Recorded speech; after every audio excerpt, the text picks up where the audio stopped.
started, like so many bad ideas do, with a desire to make something a little more interesting. My name's Ben, and at the time I was running a travel vlog channel that was, to put it kindly, not exactly setting the world on fire. I was in Portland, Oregon, shooting a series on the city's hidden histories, and I'd convinced myself that the real gold wasn't in the trendy coffee shops or the Powell City of books, but in the things people had forgotten. That's what led me to the Shanghai tunnels. Portland's Old Town Chinatown has this weight to it. Even on a bright, sunny afternoon, the buildings seem to huddle together, casting long, deep shadows. The air smells of stale beer from the bars, fried dough from the donut shops, and underneath it all, the damp, cold scent of old brick. I was there with Chloe. Chloe was, well, she was a complication. A friend of a friend who'd offered to help me with sound, mostly I think because she was bored. And I'd said yes because from the moment I met her, I couldn't stop looking at her.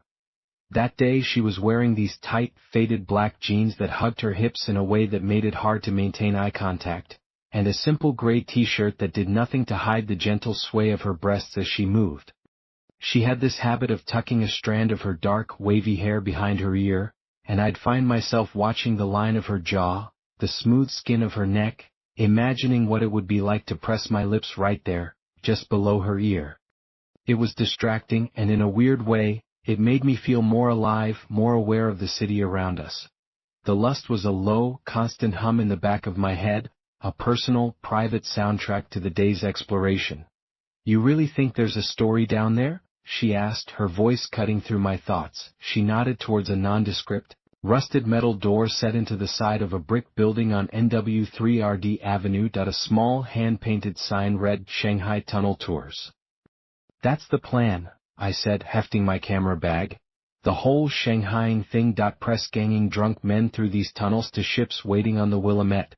Forced labor. It's a great, dark Portland story." She smirked, a flash of white teeth against her glossy burgundy-painted lips.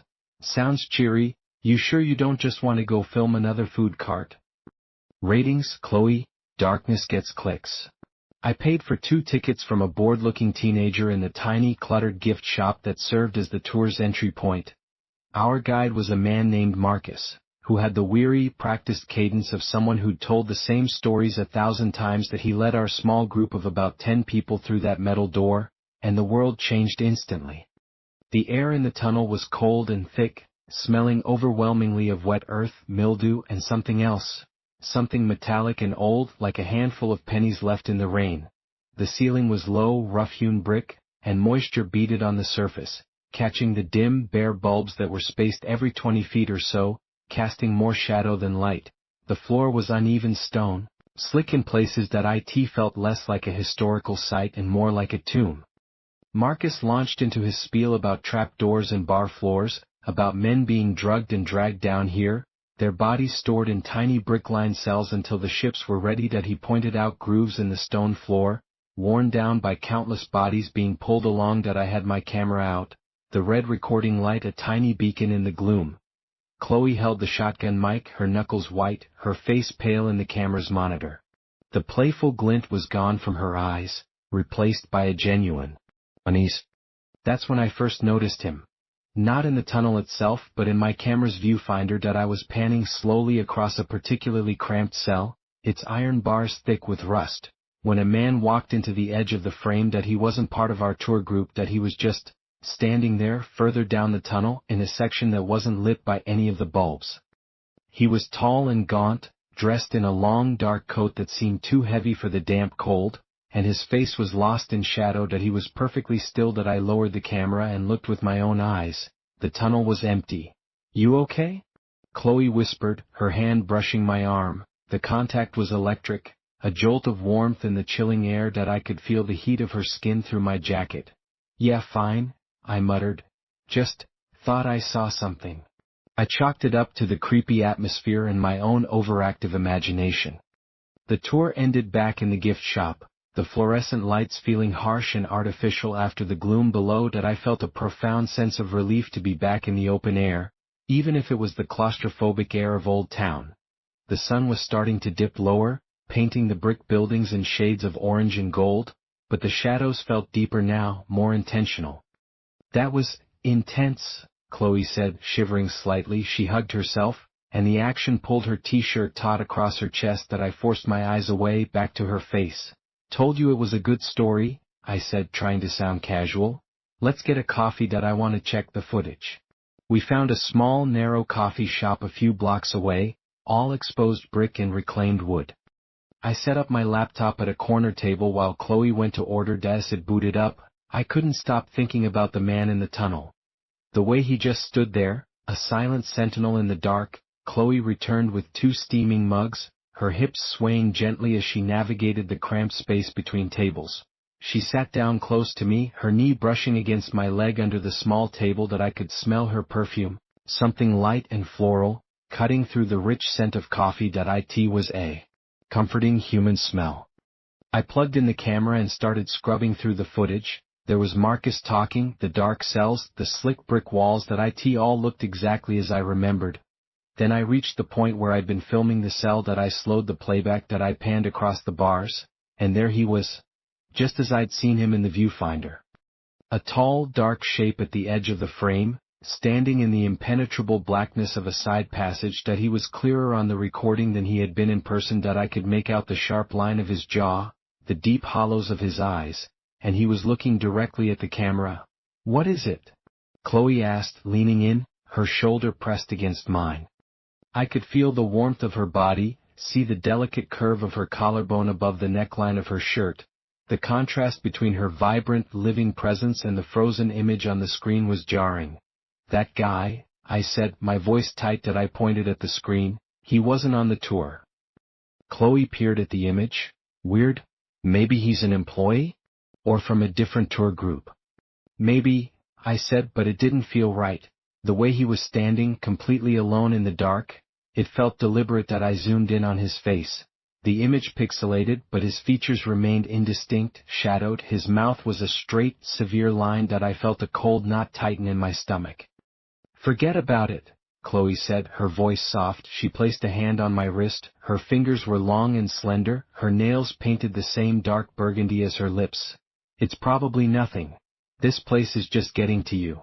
She smiled, a slow, teasing smile. Big, tough vlogger, scared of the dark. I managed a weak smile back. Yet you're probably right. But I couldn't let it go. That night, back in my cramped, short-term rental apartment in the Pearl District, I uploaded the footage to my main editing rig. I was isolating audio, cleaning up Marcus's voice, when I decided to take a closer look at the clip with the stranger. I zoomed in as far as the 4K resolution would allow, focusing on the man's face. His head was tilted at a slight angle, and as I watched, frame by frame, I saw it. His lips were moving. It was subtle, almost imperceptible in the low light, but they were definitely moving. He was saying something. My heart started to beat a little faster. This was gold. A weird, unexplained moment in the tunnels. Maybe I could use it, build a little mystery into the video. I selected the audio track from that specific clip and ran it through a filter to isolate any sound that wasn't Marcus's voice or the general ambient noise. I boosted the gain, listening through my headphones. At first, there was just the hum of the old bulbs, the drip of water, the shuffling of our tour group. Then, a faint, whispery sound. A voice. It was too distorted, too buried under other noise to make out the words. It just sounded like dry leaves skittering across pavement. Frustrated, I tried a different approach. I pulled up a spectral frequency analyzer, a tool that visualizes sound. The screen showed a chaotic mess of waveforms from the various noises in the tunnel. But there, in the moment the man's lips were moving, was a distinct, clean pattern. A single, repeated phrase that I told the software to isolate and reconstruct it. A few seconds later, a synthesized robotic voice spoke the words into my silent apartment. Asterisk, he is the door. Asterisk, a chill, cold and sharp, traced its way down my spine. Asterisk, he is the door. Asterisk, what the hell did that mean? It was nonsensical, creepy. I played it again. The flat, digital voice gave no emotion, no context. Just those 4 words. I sat back in my chair, the hum of the computer suddenly feeling oppressive. This wasn't fun anymore. This was just strange. I decided to table it for the night. It was probably just some random crazy person who hung out in the tunnels. Portland had its share. I closed the editing software and went to bed, but sleep was slow to come. The image of that gaunt face and the sound of those words echoed in the dark behind my eyelids. The next day, I was determined to get back to normal, productive work that I decided to film some B-roll of the city streets, the Saturday market, the waterfront. Chloe met me at the Skidmore fountain, looking tired but still effortlessly attractive in a green flannel shirt tied at her waist over a tank top, and jeans that were ripped at the knees. The morning sun caught the honey-colored highlights in her hair. "You look like you didn't sleep," she said, her eyes searching my face. "That footage last night was just weird," I admitted, shouldering my camera bag. The guy in the tunnel was talking. Talking? Saying what? I hesitated. I don't know that IT was garbled. Probably nothing. I didn't want to tell her about the synthesized voice, the cryptic phrase that IT sounded insane. We spent the next few hours filming that. I got shots of the White Stag sign, the bustling market, people laughing and shopping. To add a human element, I decided to do some quick, impromptu interviews. Just asking people what they loved about Portland. IT was standard, feel-good vlog stuff. I interviewed a barista with bright blue hair named Maya, who talked about the coffee culture. I talked to an older couple, Frank and Brenda, visiting from Spokane, who raved about the roses in the International Rose Test Garden. I even got a funny, rambling monologue from a street performer named Jordan who was juggling flaming torches. Chloe held the mic, smiling and engaging, and I found my focus constantly drifting from the interviewees to her. The way her calves flexed as she shifted her weight, the delicate shape of her ankles in her sneakers, the way she'd bite her bottom lip in concentration. The normalcy of it all was a comfort, a blanket I wanted to pull over the unease from the night before. It was only when we got back to my apartment later that afternoon to review the new footage that the comfort evaporated. I was transferring the files to my computer when Chloe's phone buzzed. She frowned at it. "Weird that my battery was almost full, now it's dead." She plugged it into an outlet. "Yours?" I pulled my phone from my pocket. The screen was black. IT wouldn't turn on. A hard reset did nothing. "Yeah. Mine too. Must be a coincidence." But the cold knot in my stomach was back. I started scrubbing through the day's interviews just to make sure the audio was clean. The video of Maya the barista was fine. Then I opened Frank and Brenda's clip. They were smiling, arm in arm, talking about the beauty of the city. And then, as my voice off camera asked a follow-up question, their smiles didn't fade, but their eyes seemed to lose focus for a split second, and their lips moved. It was the same movement I'd seen on the man in the tunnel. A subtle, syncopated shaping of words. My blood ran cold. I quickly pulled up Jordan the juggler's interview. Same thing. I in the middle of his comedic rant about city permits, his lips formed the same silent phrase. "Chloe," I said, my voice a hoarse whisper. "Come here." She came and stood behind my chair, leaning over my shoulder to see the screen.